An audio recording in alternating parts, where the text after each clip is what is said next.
السلام علیکم ورحمۃ اللہ وبرکاتہ۔ ساتھی قریب آ جائیے تاکہ درس کا آغاز کریں۔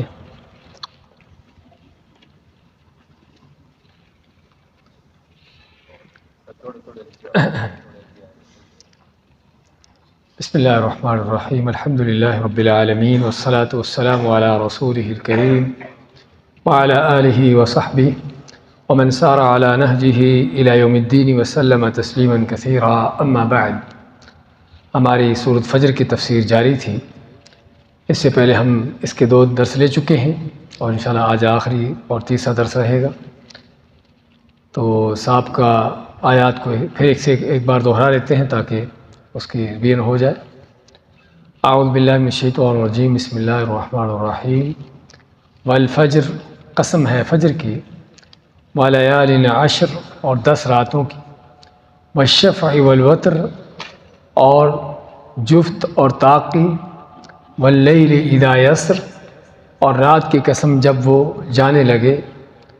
حل فی ذلک قسم لذی حجر، کیا اس میں ہے قسم ان لوگوں کے لیے جو عقل والے ہیں۔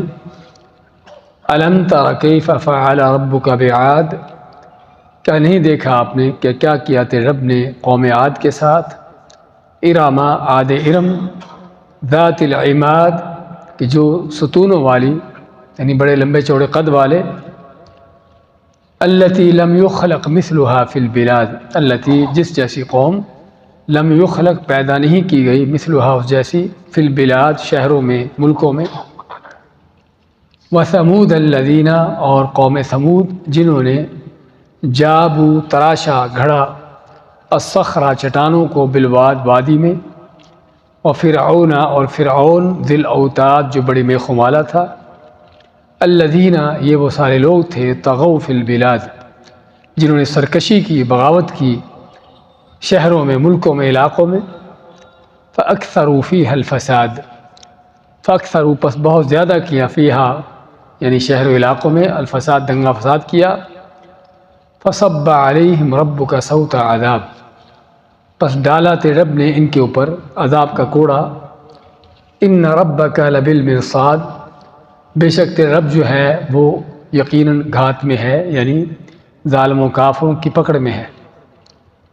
فاما الانسان، پس جب کہ انسان، اذا ما ابتلاہ، جب کبھی اس کو آزماتا ہے، ربہ، اس کا رب اس کی آزمائش کرتا ہے اللہ تعالیٰ، فاکرمہ، آزمائش کرتے ہوئے اس کو، اس کی عزت و تکریم کرتا ہے، ونعمہ، اس کو نعمتیں دیتا ہے، اس کو عزت دیتا ہے اور نعمتیں دیتا ہے، تو کیا کہتا ہے؟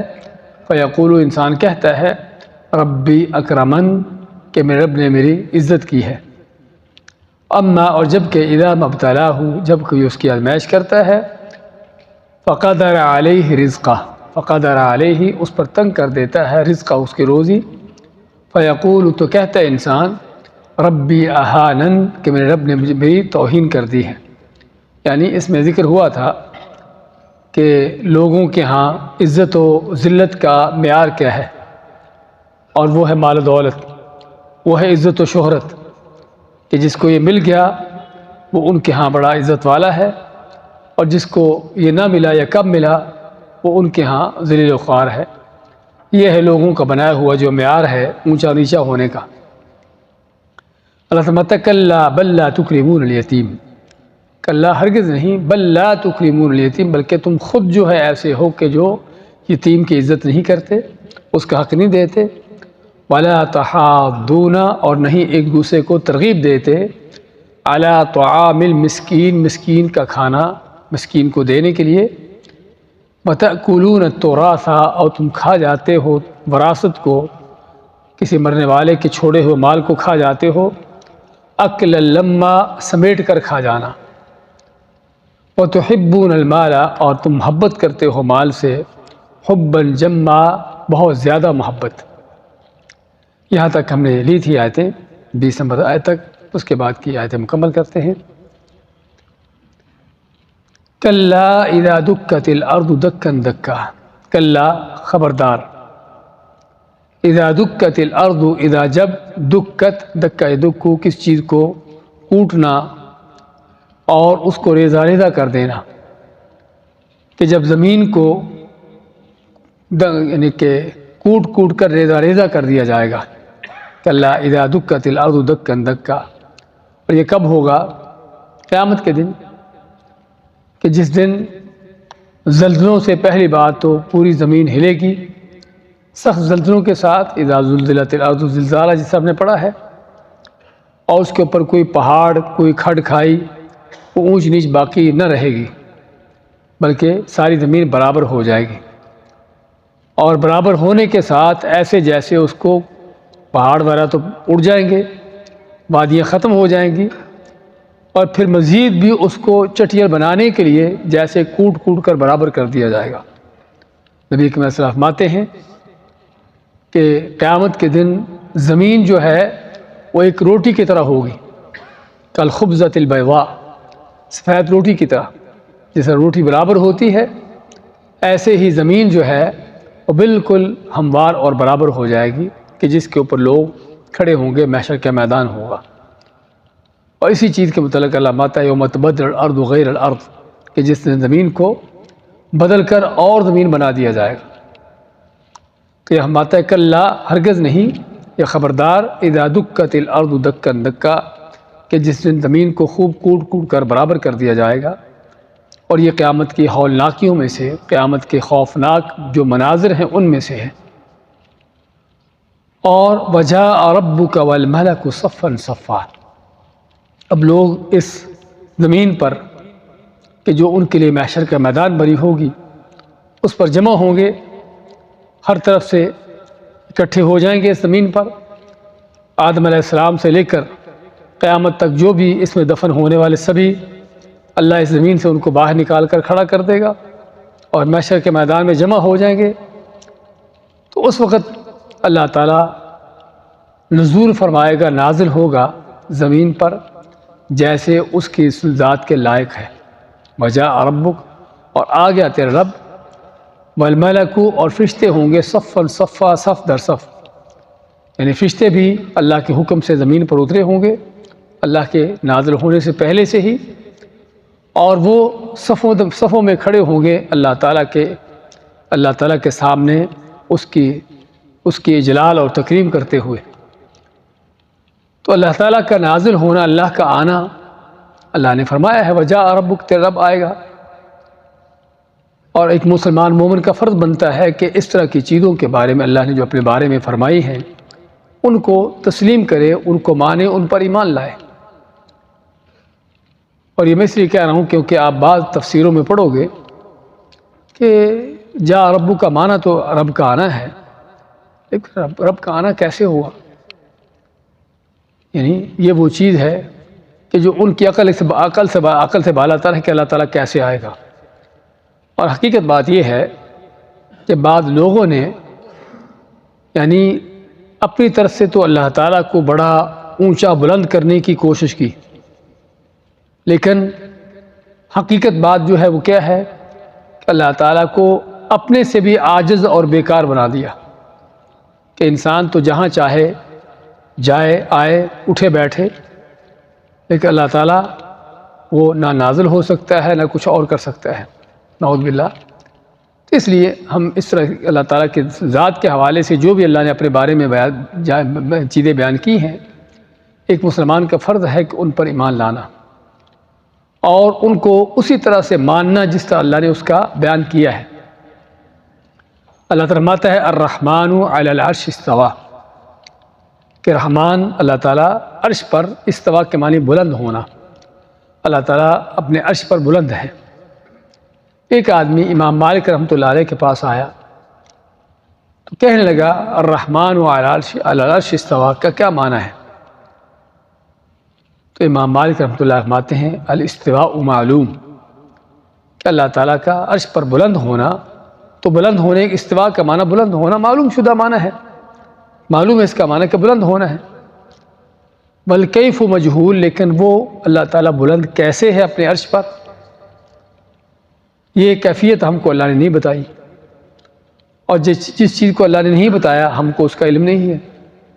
دنیاوی چیزیں تو بعض اوقات آدمی سے ہم اپنے سامنے دیکھتا ہے، اس کے بارے میں سنتا ہے، اس کو پتہ چل جاتا ہے کہ چیز کیسی ہے، لیکن اللہ تعالیٰ ایک غیبی عالم ہے، یعنی اللہ تعالیٰ غیب ہے، کسی نے اس کو دیکھا نہیں ہے، نہ اس کو دیکھا ہے، نہ اس کی صفات کو، اس کی کیفیتوں کو جانتا ہے۔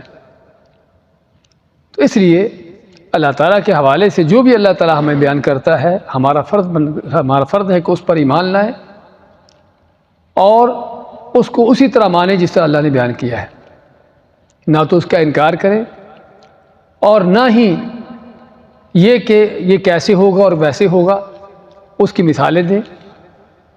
یہ نہ اس کا ہمیں حق ہے اور نہ انکار کرنے کا حق ہے، بلکہ حق یہ ہے کہ اس کو مانا جائے، تسلیم کیا جائے اور کہا جائے کہ جس طرح اللہ کی ذات کے لائق ہے۔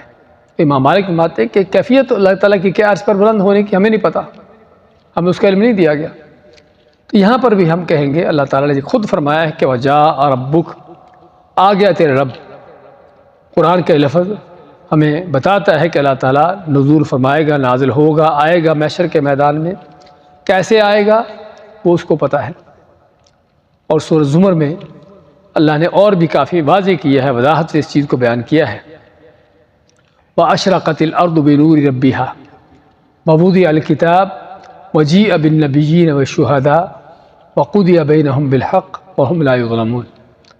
اللہ فرماتا ہے کہ قیامت کے دن جب سور پھونکا جائے گا، دوسرا سور پھونکا جانے کے بعد جب لوگ قبروں سے نکل کر محشر کے میدان میں آئیں گے تو اللہ تعالیٰ فرماتا ہے وَأَشْرَقَتِ الْأَرْضُ بِنُورِ رَبِّهَا، اللہ تعالیٰ نزول فرمائے گا اور اللہ تعالیٰ کے نازل ہونے کے ساتھ زمین جو ہے وہ چمک اٹھے گی، زمین چمک اٹھے گی۔ اشرقت الارض بنور ربها، کہ زمین چمک اٹھے گی رب کے نور سے۔ وجیء بالنبیین والشہداء، نبیوں اور گواہوں کو بھی لایا جائے گا اور کتاب اعمال نامے رکھ دیے جائیں گے لوگوں کے سامنے، اور بندوں کا حساب کتاب ہو جائے گا اور کسی پر ظلم نہ ہوگا۔ تو اللہ نے وہاں پر تفصیل سے اس منظر کو بیان کیا ہے۔ تو اس لیے ہم کہیں گے کہ اللہ تعالیٰ نازل ہوگا، آئے گا محشر کے میدان میں، جس سے اللہ کی ذات کے لائق ہے۔ کیونکہ بعض لوگ جو کہتے ہیں نا کہ اللہ کا آنا کیسے ہوگا، تو جیسے کہ وہ اللہ تعالیٰ کا آنا اس کو ناممکن سمجھتے ہوں، یا کہتے ہوں کہ اگر ہم یہ کہتے کہ اللہ تعالیٰ آئے گا تو بندے بھی آتے ہیں تو ہمیں اللہ کو بندوں کے ساتھ ملا دیا، اور حقیقت میں یہ سراسر شیطانی فلسفے ہیں۔ جو چیز اللہ نے خود بیان کی ہے ہمارا بھی فرض بنتا ہے اس کو بیان کرنا۔ تمہارا وجہ ربک، تیرا رب آئے گا، والملک صفا صفا، اور فرشتے جو ہیں صف در صف ہوں گے، صفوں میں کھڑے ہوں گے۔ یعنی ہم اگر دنیاوی لحاظ سے دیکھیں، بادشاہ آتا ہے یا کوئی بڑا آدمی آتا ہے تو کیا ہوتا ہے، اس کے آنے سے پہلے فوجیں اور پولیس اور یہ سارے کس انداز سے کھڑے ہوتے ہیں اس کو سلامی دینے کے لیے، اس کے استقبال کے لیے۔ تو اگر دنیا کے چھوٹے موٹے بادشاہ، انسان، مخلوق، ان کے آنے کے اس قدر اہتمامات ہوتے ہیں، تو رب کائنات جب نزول فرمائے گا تو وہاں پر کیا اہتمام ہوگا، اللہ تعالیٰ کے آنے کی کیا وہاں پر یعنی عظیم الشان، وہاں پر ایک عظمتیں ہوں گی، ہیبت ہوگی، یہ ساری چیزیں ہوں گی۔ وجیء یومئذ بجہنم، وجیء اور لایا جائے گا یومئذ اس دن بجہنم، جہنم کو کہاں سے لایا جائے گا، جہاں پر جہنم ہے وہاں سے اس کو کھینچ کر محشر کے میدان میں لایا جائے گا۔ محشر کے میدان میں نبی کریم صلی اللہ علیہ وسلم فرماتے ہیں کہ قیامت کے دن جہنم کو 70,000 زنجیروں سے کھینچ کر لایا جائے گا، جہنم کو 70,000 زنجیروں سے کھینچ کر لایا جائے گا، ہر زنجیر کے ساتھ 70,000 فرشتہ ہوگا، ہر زنجیر کے ساتھ 70,000 فرشتہ۔ اس سے ہمیں جس چیز کا پتہ چلتا ہے وہ یہ کہ جہنم کتنی بڑی ہے، اور جس کو کھینچنے کے 70,000 زنجیریں ہوں اور ہر زنجیر بھی اتنی بڑی ہو کہ ہر زنجیر کے ساتھ 70,000 فرشتہ ہو، اور فرشتے خود بھی کتنے بڑے ہیں، تو جو بڑا ہی ایک خوفناک، ہیبت ناک منظر قیامت کا۔ اور یہ جہنم کا آنا سبھی کے سامنے ہے، سبھی کے سامنے، کافر ہو یا مومن ہو۔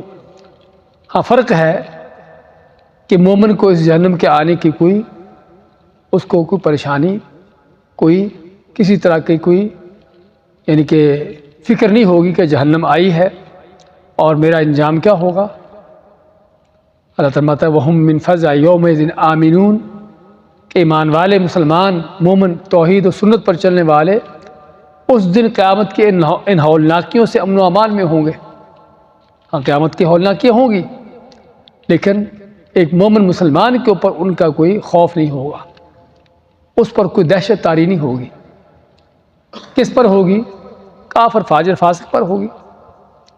دنیا میں ہم جانتے ہیں اس طرح کی چیزوں کو کہ فرض کرے کہیں چیک پوسٹ لگی ہے کہ جہاں لوگوں کو چیک کیا جا رہا ہے، ان کے ڈاکومنٹ چیک ہو رہے ہیں، ان کے معاملات دیکھے جا رہے ہیں، کسی کے پاس کوئی غلط چیز نہ ہو۔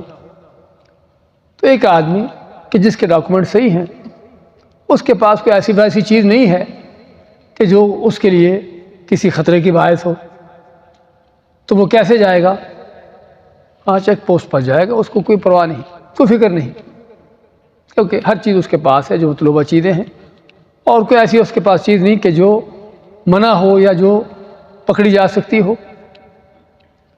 تو جو صحیح آدمی ہے وہ اس انداز سے وہاں سے گزرے گا، بغیر کسی فکر و فکر کے، بغیر کسی بے چینی کے، بغیر کسی پریشانی کے۔ اور جو مجرم ہے اور جس کی وجہ سے وہ چیک پوسٹ لگی ہے، سمجھے نا، ہاں اس کے دیکھیں کہ کس طرح ہوائیاں اڑی ہوتی ہیں، اور بعض اوقات بغیر ان کے چیک کرنے کے پہلے سے ہی وہ پہچان لیے جاتے ہیں کہ یہ مجرم ہے، ان کے چہروں سے جو ان کی ہوائیاں اڑی ہوتی ہیں، سمجھے نا، کس لیے؟ پتہ ہے کہ مجرم ہے۔ حالانکہ دنیا کے اندر پھر بھی ظلم زیادتیاں بھی ہوتی ہیں، بے گناہ بھی پکڑے جاتے ہیں، مجرم بھی چھوٹ جاتے ہیں، سارا کچھ ہوتا ہے دنیا کے اندر، کیونکہ دنیا کی عدالتیں، دنیا کے معاملات ایسے ہی ہیں کہ جس میں صحیح معنوں میں انصاف کا مہیا ہونا بہت کم ہے۔ ایک اللہ کی عدالت کہ جس میں ذرہ بر ظلم نہیں، اور ایک مومن مسلمان اس بات پر یقین رکھتا ہے کہ اللہ کی عدالت میں جب ذرہ بر ظلم نہیں ہے اور وہ توحید کے ساتھ دنیا سے گیا ہے، سنت کے اوپر چلتا رہا ہے، اللہ کے احکام پورے کر کے جا رہا ہے، اللہ کو مل رہا ہے اس حالت میں، ایمان میں، تقوی میں، پرہیزگاری میں، تو پھر فکر کس بات کا؟ اس لیے اگلی آیتوں میں آ رہا ہے کہ فرشتے ایسے لوگوں کے لیے جگہ جگہ پر ان کو بشارتیں دیتے ہیں، ان کو خوشخبریاں دیتے ہیں، دنیا سے جاتے ہوئے بھی، قبروں سے اٹھتے ہوئے بھی، محشر کے میدان میں بھی، قدم قدم پر ان کو تسلیاں دیتے ہیں، اطمینان دلاتے ہیں۔ اسے یہاں پر بھی جہنم کو لایا جائے گا، اور جب جہنم کافروں کو دیکھے گی تو اللہ فرماتا ہے کہ جہنم چنگاڑے گی، اس کی خوفناک آواز ہوگی۔ جب کافروں کو، مجرموں کو دیکھے گی جہنم، اس وقت بڑی خوفناک آواز نکالے گی۔ ہاں بعض احادیث میں، بعض جگہوں پر ہمیں ملتا ہے کہ اس ایسے بعض منظر ہوں گے کہ اگرچہ مومن مسلمان اس کو خوف پریشانی نہیں ہونی چاہیے، لیکن بعض اوقات منظر ہی ایسا ہوتا ہے کہ وہاں پر اس کو دیکھنے والا طبی طور پر متاثر ہوتا ہے۔ تو یہاں پر بھی جہنم کو لایا جائے گا، چنگاڑے گی، تو اس وقت ایک حدیث میں آتا ہے کہ نبی بھی گھٹنوں کے بل گر پڑیں گے۔ اس خوفناک، یعنی کہ ان کو ڈر خوف ہوگا جہنم کا، لیکن صرف ایک منظر کا خوف زیادہ۔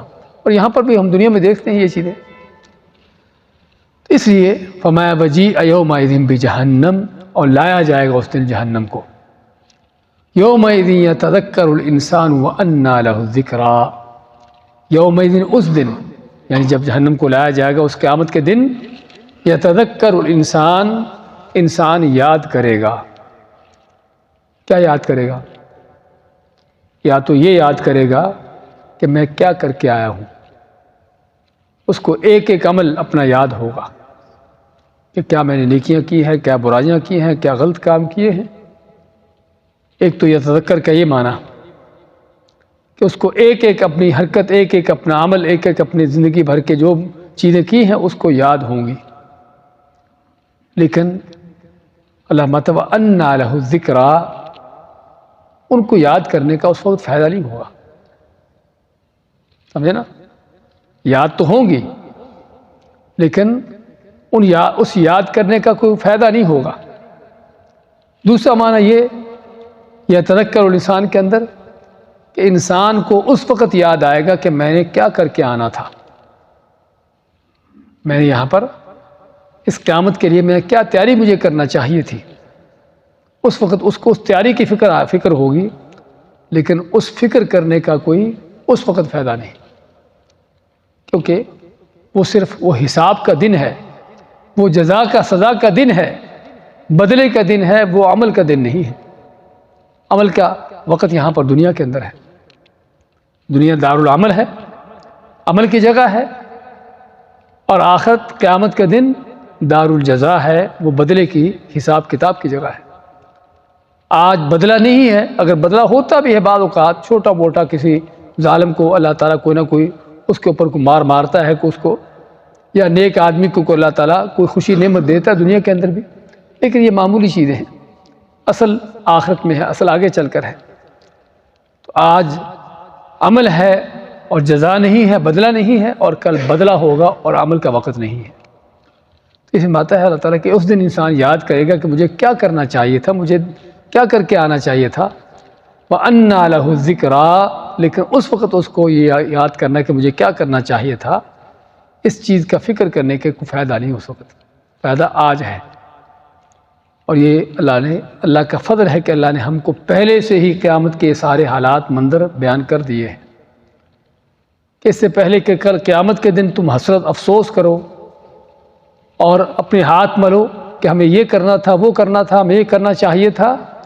اللہ نے پہلے بتا دیا ہے کہ قیامت کے دن لوگ ایسی باتیں کریں گے، تو کہیں تم ان باتیں کرنے والوں میں سے نہ ہو جاؤ۔ آج اپنی فکر کر لو، میں یومئذ یتذکر الانسان، کہ جس دن انسان یاد کرے گا، یا تو اپنے کیے ہوئے اعمال دیکھے گا کہ میں نے کیا کیا ہے، یا پھر اس کو یاد آئے گا کہ مجھے کیا کر کے آنا چاہیے تھا، کس قدر مجھے نیکیوں کی ضرورت تھی اس دن کے لیے، ان چیزوں کو یاد کرے گا۔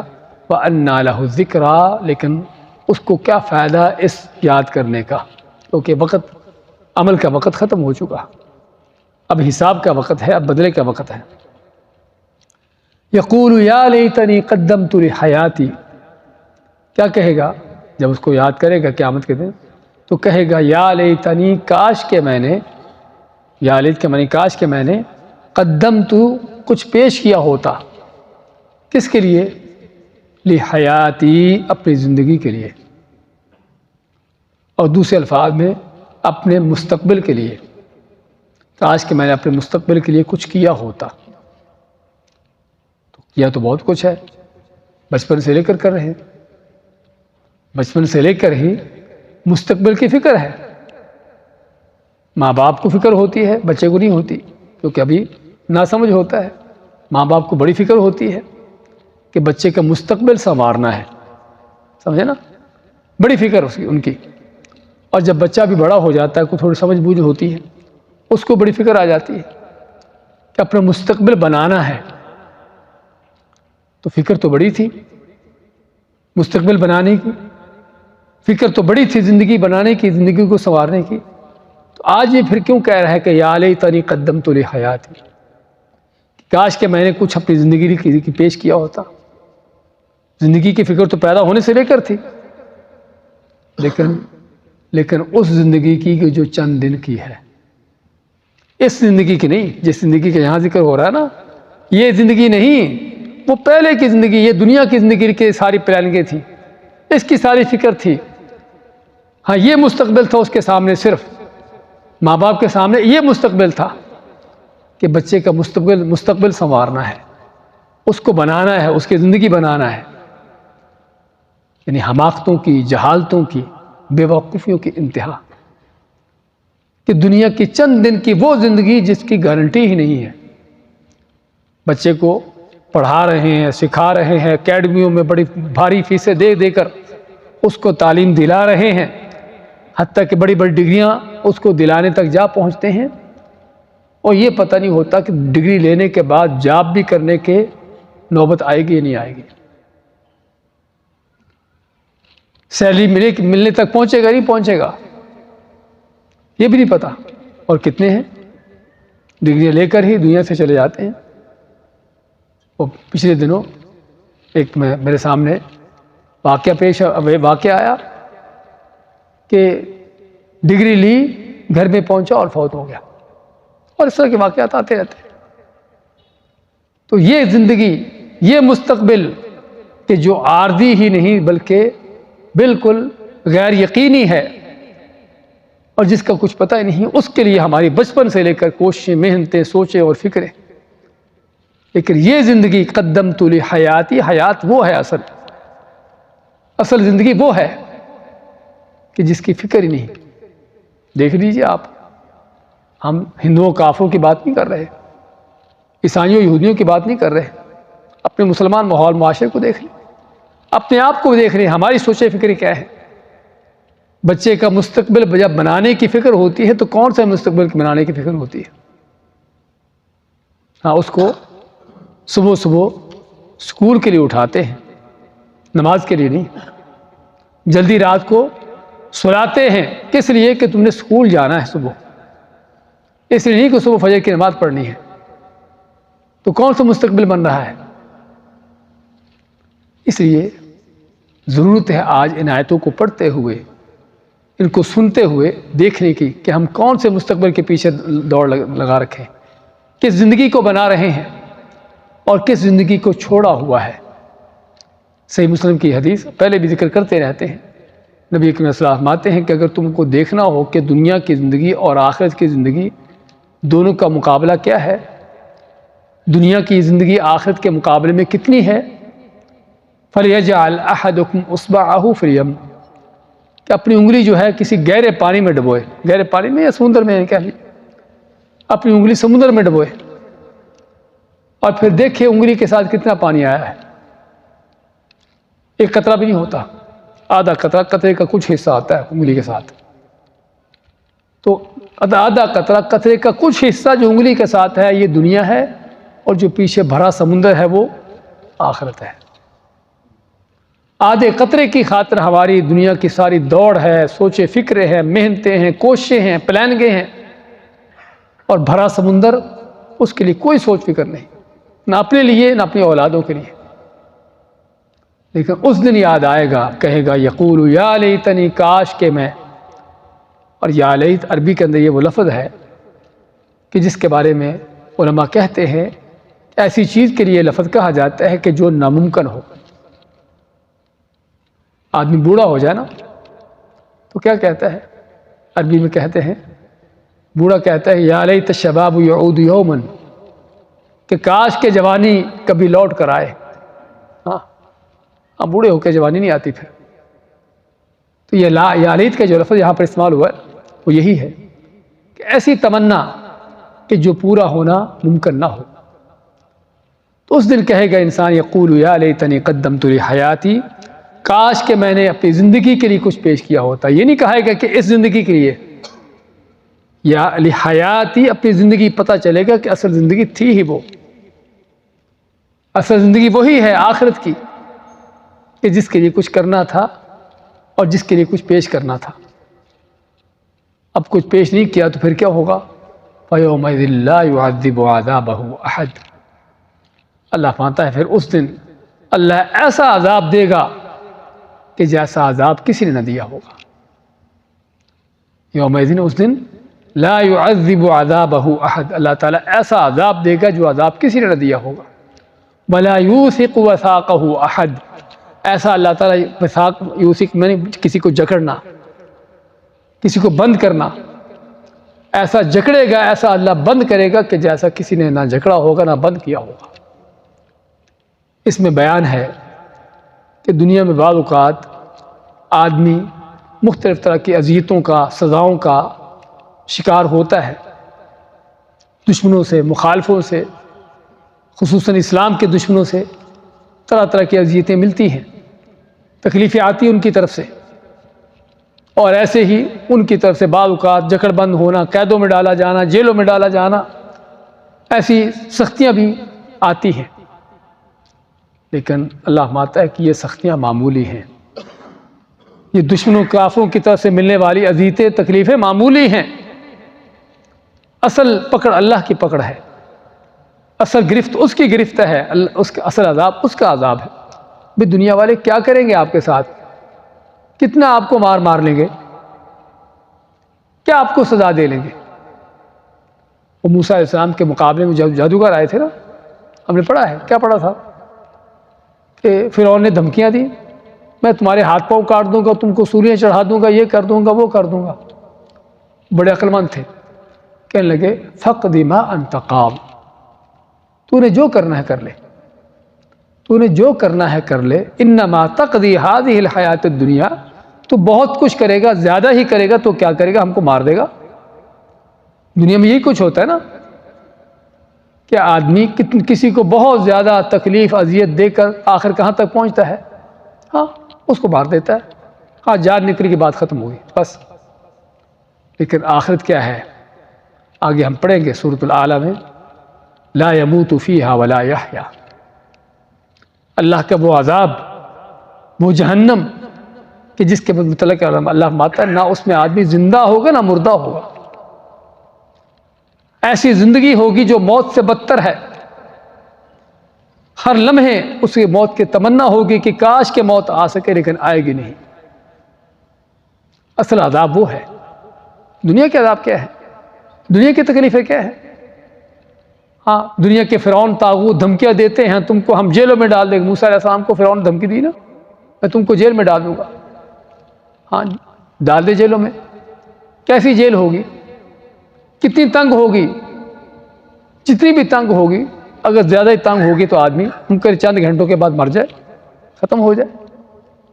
لیکن اللہ کی جیل ہے جو ہم نے پڑھی تھی سورۃ ہمازہ کے اندر، فی عمد ممددہ انہا علیہم مؤصدہ، آگ کے اندر بند کیے ہوئے لمبے ستونوں کے اندر۔ اور بعض روایتوں کے اندر آتا ہے کہ جہنمیوں کو جہنم میں اس انداز سے ٹھونسا جائے گا کہ جس طرح کیل کسی لکڑی کے اندر ٹھونسا جاتا ہے، جس طرح کیل کسی لکڑی کے اندر ٹھونسا جاتا ہے۔ لکڑی کے اندر ٹھوکا ہوا جو کیل ہے، کیا اس کے وہاں پر کیا کوئی جگہ ہوتی ہے اس کے؟ اگر فرض کرو کیل کو کوئی ہوا چاہیے، کوئی ایسی چاہیے، کوئی ایسی چیز چاہیے، کچھ ہے وہاں پر؟ تو جس طرح کیل کسی لکڑی کے اندر ٹھوکا جاتا ہے، ایسے جہنمیوں کو جو ہے جہنم کے اندر اس انداز سے ٹھونسا جائے گا۔ یہ ہے وَلَا يُوثِقُ وَثَاقَهُ أَحَدٌ، ایسا اللہ جکڑے گا کہ جیسا کسی نے نہ جکڑا ہوگا۔ ہم بعض اوقات دنیا کی تکلیفوں سے گھبرا جاتے ہیں، پریشان ہو جاتے ہیں، خاص طور پر دین کے معاملے میں۔ ہاں، دنیا کی جو چیزوں کے حوالے سے تو بڑے کوئی برداشت کر لیتے ہیں، لیکن جب کبھی دین کا معاملہ ہو اور لوگوں کی طرف سے اذیتیں ملیں، تکلیفیں ملیں، تو بڑے جلدی گھبرا جاتے ہیں، جلدی ہی پھر یو ٹرن لے لیتے ہیں، پیچھے ہٹ جاتے ہیں۔ یہ نہیں دیکھتے کہ یو ٹرن لے کر پیچھے ہٹ کر ہم نے کس عذاب کو دعوت دی ہے۔ سورۃ عنکبوت میں اللہ نے فرمایا ہے وَمِنَ النَّاسِ مَن يَقُولُ آمَنَّا بِاللَّهِ فَإِذَا أُوذِيَ فِي اللَّهِ جَعَلَ فِتْنَةَ النَّاسِ كَعَذَابِ اللَّهِ، کہ کچھ لوگ وہ بھی ہیں کہ ایمان کا دعویٰ تو کرتے ہیں، لیکن جب کبھی ان کو اللہ کے دین کی وجہ سے کوئی تکلیف اذیت آتی ہے تو اس کو ایسے سمجھ لیتے ہیں جیسے اللہ کا عذاب ہو، کہ اللہ کا عذاب کہاں پر، کتنا بڑا، اور دنیا والوں کے عذاب کیا ہوں گے، دنیا والوں کی تکلیفیں اذیتیں کیا ہوں گی۔ اور اس لیے صحابہ اکرام، ان کی سیرتیں پڑھ کر دیکھیے، اب دنیا والوں کی تکلیفوں کو سمجھتے نہیں تھے، ان کے ہاں اس کی کوئی حیثیت ہی نہیں تھی۔ تو یہ ہے فَيَوْمَئِذٍ لَا يُعَذِّبُ عَذَابَهُ أَحَدٌ، اس دن اللہ تعالیٰ ایسا عذاب دے گا کہ جیسا عذاب کسی نے نہ کبھی دیا ہوگا۔ وَلَا يُوثِقُ وَثَاقَهُ أَحَدٌ، کہ ایسا جکڑے گا، ایسا ان کو قید کرے گا کہ جیسی قید جکڑ کسی نے نہ کی ہوگی۔ یا ایتھا النفس المطمئنہ، ایک گروہ تو یہ ہے کہ جن کا یہ حال، اور دوسرا گروہ کہ جنہوں نے واقعی ہی اپنی اس زندگی کے لیے کچھ کیا تھا، جو یہ نہیں کہیں گے کہ یا لیتنی قدمت لحیاتی، کہ جو یہ نہیں کہیں گے یتذکر الانسان یوم، اس دن یاد کرنی، اس کو یاد تھا پہلے، ان کو پہلے یاد تھا کہ ہم دنیا میں کیوں آئے ہیں، ہمارا آنے کا مقصد کیا ہے، اور ہم آگے کیا لے کے جا رہے ہیں، پہلے سے ان کی تیاری تھی۔ تو چنانچہ اس تیاری کے ساتھ جب جائیں گے تو پھر کیا ہوگا؟ جانے سے پہلے دنیا سے جاتے ہوئے ہی خوشخبریاں مل رہی ہیں، یا ایتھا النفس المطمئنہ، اے وہ جان جو مطمئن تھی، اطمینان میں تھی، تسلی میں تھی۔ اطمینان کس چیز کا؟ کس چیز کا اطمینان؟ اگر ہم ظاہری اطمینان کو دیکھیں نا، کہ جہاں پر آدمی بڑا فارغ البال ہو، بڑی دنیا کی ریل پیل ہو، تو اکثر اللہ کے نیک بندوں کے پاس یہ چیزیں نہیں ہوتی، دنیا کی تنگ دستیاں ہوتی ہیں، سمجھے نا؟ تو پھر اطمینان کس چیز کا ہے؟ نفس مطمئنہ کیا ہے؟ اور ہم نے شاید پہلے ذکر کیا نہیں کیا کہ اللہ تعالیٰ نے قرآن کریم میں انسان کے 3 نفسوں کا ذکر کیا ہے۔ 3 نفس ہیں انسان کے، یہاں پر نفس مطمئنہ کا، اور ایک دوسری جگہ پر نفس لوامہ کا، سورۃ القیامہ میں نفس اللوامہ، کہ انسان کے اندر وہ جس کو ہم ضمیر کا نام دیتے ہیں، کہ جس میں انسان اگر کوئی غلط کام کرے تو اس کا دل ملامت کرتا ہے، اس کا ضمیر اس کو ملامت کرتا ہے، یہ نفس لوامہ ہے۔ اور سورہ یوسف میں ان النفس لامارۃ بالسوء، کہ وہ نفس کہ جو انسان کو برے کام کا حکم دیتا ہے۔ تو یہ 3 نفس ہیں انسان کے اندر، ہر انسان کے اندر ہیں، نفس مطمئنہ بھی، نفس لوامہ بھی، اور نفس امارہ بالسوء بھی۔ ہاں الگ بات ہے کہ ان میں سے غالب کون ہوتا ہے؟ نیک متقی پرہیزگار ہے تو نفس مطمئنہ غالب ہوتا ہے۔ ہاں نفس امارہ بالسوء وہ ختم کیا ہوتا، اس کو دبایا ہوتا اس نے۔ نفس لوامہ بھی اس کا زندہ ہوتا ہے کہ جب کبھی غلط کام ہو فوراً ملامت ہو، ضمیر ملامت کرتا ہے، اور نفس مطمئنہ ہوتا ہے۔ اور جو برا آدمی فاسق و فاجر کافر ہے، ہاں اس کا نفس امارہ وہ سرگرم ہوتا ہے، وہ ایکٹیو ہوتا ہے، اور یہ نفس مطمئنہ جو ہے وہ مردار ہوتا ہے، مردہ ہوتا ہے۔ تو یہاں پر اللہ تعالیٰ ان لوگوں کو جو ایمان پر تھے، تقوی پر تھے، کہ جو اللہ پر ایمان پر مطمئن تھے، نیکی کرنے میں جن کو اطمینان حاصل ہوتا تھا، اللہ کا ذکر کرنے میں، قرآن پڑھنے میں جن کو اطمینان حاصل ہوتا تھا، الا بذکر اللہ تطمئن القلوب، سمجھے نا؟ اللہ کے حکموں کی اطاعت کرنے میں جن کو لذت حاصل ہوتی تھی، اللہ کی راہ میں قربانیاں دینے میں جن کو لذت حاصل ہوتی تھی، یہ اطمینان، یہ نفس مطمئنہ، کہ اللہ نے جس چیز کا حکم دیا، جو قربانی طلب کر لی، بڑے سے بڑے مشکل ترین کام بھی کرتے ہوئے اللہ کے دین کے لیے، اللہ کے لیے ہے، ہاں وہ خوشی سے کرتے ہیں، جانیں قربان بھی کرتے ہیں، گردنیں بھی کٹواتے ہیں، خوشی سے کٹواتے ہیں کہ اللہ کا حکم ہے، اللہ کی رضا کے لیے ہے۔ صحابہ کرام کی تاریخ آپ کے سامنے ہے۔ اور بلکہ ان میں سے تو کوئی اگر پیچھے رہ جاتا تھا نا، جو شہید نہیں ہوتا تھا، وہ بیچارہ پریشان ہوتا تھا کہ میں کیوں رہ گیا، میرے ساتھی آگے چلے گئے۔ عبداللہ بن حذافہ، آپ کو پہلے بھی شاید واقعہ سنایا تھا ان کا، صحابی رسول ہیں، ایک جنگ میں گرفتار ہو گئے، تو بادشاہ نے کہا کہ اس کو لے جاؤ۔ پہلے تو اس بادشاہ نے اس کو تمہیں لالچ دکھائے دیے، نہ مانے تو کہا کہ لے جاؤ اس کو، اور ان کو کڑتے ہوئے تیل کے اندر ڈال کر جلا دو۔ عبداللہ بن حذافہ بھی، 2 ساتھی ان کے ساتھ اور بھی۔ اب کیا ہوا، تیل رکھا گیا آگ پر، جب کڑنے لگ گیا تو عبداللہ بن حذافہ کے دونوں ساتھیوں کو انہوں نے پکڑا، کافروں نے پکڑ کر اس میں ڈال دیا، وہ ہڈیاں بن گئے۔ عبداللہ بن حذافہ کی آنکھوں میں آنسو آ گئے۔ کافروں نے سمجھا کہ شاید یہ ڈر گیا ہے، رو رہا ہے، بادشاہ کے پاس لے آئے کہ یہ تو رو رہا ہے۔ ہاں بادشاہ نے پوچھا کہ کیا ہوا، کیوں رو رہے ہو؟ کہتے روتا ہوں اپنی بدقسمتی پر، کہ میرے ساتھی کتنے خوش قسمت ہیں، جنتوں میں جا پہنچے، میں ابھی تک یہاں پر ہوں۔ ان کا حال یہ تھا۔ تو یہ ہے نفس مطمئنہ، کہ اللہ کی راہ میں جانے قربان کر کے اللہ کے دین کے لیے قربانیاں دے کر جن کا دل مطمئن ہوتا ہے، یہ نفس مطمئنہ ہے۔ تو جب یہ نفس مطمئنہ ہے تو ان کو پھر بشارتیں، خوشخبریاں ملتی ہیں، اللہ کے فرشتے آتے ہیں، موت کا فرشتہ آتا ہے جان نکالنے کے لیے، اور یہ خوشخبری دیتا ہے اس کو، یا ایتھا النفس المطمئنہ۔ اور حدیث میں اللہ کے نبی صلی اللہ علیہ وسلم نے اس کو بیان کیا ہے کہ نیک آدمی کی، مومن کی روح کو جب فرشتہ نکالتا ہے تو یہ کہتا ہے کہ اے نفس مطمئنہ، ارجعی الی ربک راضیۃ مرضیہ، لوٹ جا اپنے رب کی طرف، راضیہ تو خود بھی راضی ہے، مرضیہ اللہ تجھ پر راضی ہے، تو اللہ پر راضی ہے، اللہ تجھ پر راضی ہے۔ یہ ہے اصل نفس مطمئنہ۔ فادخلی فی عبادی، ہاں جان نکلتی ہے لیکن فرشتے آسمانوں کی طرف چڑھتے ہیں، اللہ کے پاس پہنچتی ہے، اللہ کیا حکم دیتا ہے، اکتبوا کتاب عبدی فی علیین، کہ میرے بندے کو میرے بندے کی روح کو جو ہے اعلیٰ، جو میرے بندے ان کے ساتھ ان کو داخل کر دو، ان کے ساتھ پہنچا دو۔ تو یہاں فرمایا فادخلی فی عبادی وادخلی جنتی، میرے بندوں کے ساتھ جا مل، ان کے ساتھ داخل ہو جاؤ اور میری جنت میں داخل ہو جا، مرتے ساتھ ہی جنت میں داخل ہو جا۔ اور واقعی مومن کی روح اور خصوصاً شہداء، ان کی روحوں کو اللہ مرتے ساتھ ہی جنت میں داخل کر دیتا ہے، لیکن روحوں کو اصلی دخول تو وہ قیامت کے دن ہوگا، لیکن فوت ہونے کے ساتھ ہی مومن متقی پرہیزگار جو ہے اللہ تعالیٰ ان کو جنتوں کے باغوں میں چھوڑ دیتا ہے۔ تو یہ ہے اصل انعام،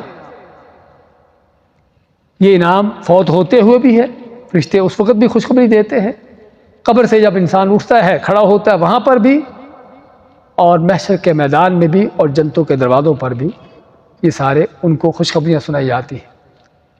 تو اس لیے ضرورت ہے اپنے اندر وہ نفس مطمئنہ پیدا کرنے کی، اپنے اندر وہ نفس مطمئنہ پیدا کرنے کی جن کے لیے یہ بشارتیں ہیں۔ دوبارہ دیکھیں آج کا درس، کلا اذا دکت الارض دکا دکا، خبردار کہ جب زمین کو کوٹ کوٹ کر برابر کر دیا جائے گا، وجاء ربک، اور آئے گا تیرا رب، والملک صفا صفا، اور فرشتے صف در صف ہوں گے، وجیء یومئذ بجہنم، اور اس دن لایا جائے گا جہنم کو، یومئذ یتذکر الانسان، کہ جس دن انسان یاد کرے گا، وَأَنَّىٰ لَهُ الذِّكْرَىٰ، لیکن اس وقت اس کو یاد کرنے کا کچھ فائدہ نہیں۔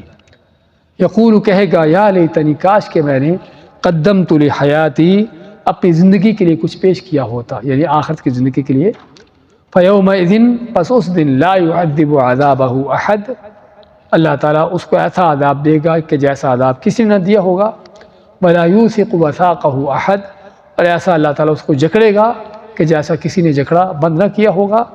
یا ایتھا النفس المطمئنہ، اے وہ جان جو مطمئن تھی، نفس مطمئنہ تھی، ارجعی الی ربک، لوٹ جا اپنے رب کی طرف، راضیۃً، تو خود بھی اس پر راضی ہے، مرضیہ، وہ تجھ پر راضی ہے، فادخلی فی عبادی، پس داخل ہو جا میرے بندوں میں، وادخلی جنتی، اور داخل ہو جا میری جنت میں۔